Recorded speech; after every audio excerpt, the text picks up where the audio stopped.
Hi, my name is John Hay with Nebraska Extension. Today we're talking about sizing a solar PV system for a farm.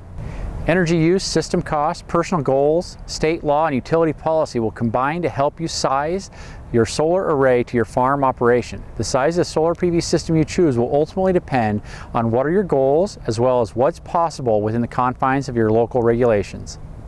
Use this series of questions to help you determine what size is best for your farm.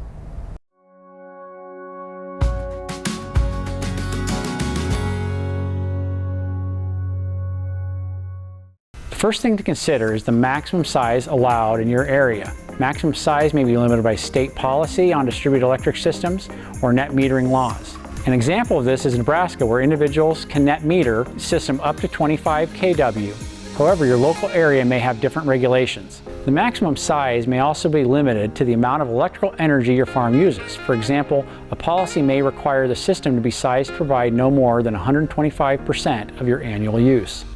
Space may be a limiting factor, such as the size of your roof. To learn more about roof mounts, watch the second video in our 4-part series. The next thing you should ask yourself is, what do my goals say about size? If your goal is to decrease your environmental impact, you might want to match your solar PV system to your farm's energy use.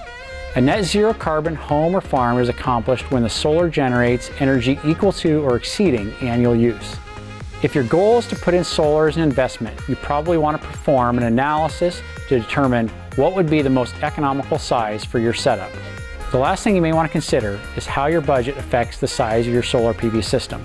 It's perfectly fine to size a system that's smaller than your load.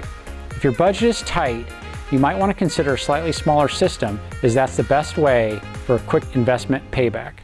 Electricity that you produce has the highest value when you use it.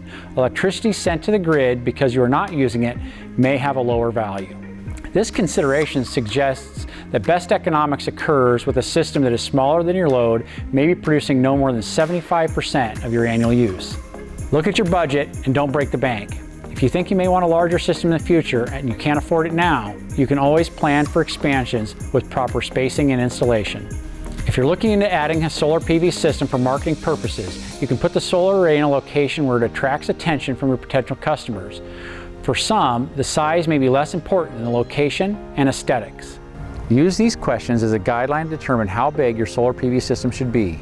The size of your system will ultimately depend on the goals of having solar PV on your farm. See the next video in this series to learn how to deal with the numerical values in a solar PV system. Again, my name is John Hay with University of Nebraska Extension. Thanks for watching, and please subscribe. This video is the third in a 4-part series. To watch the previous video, click here.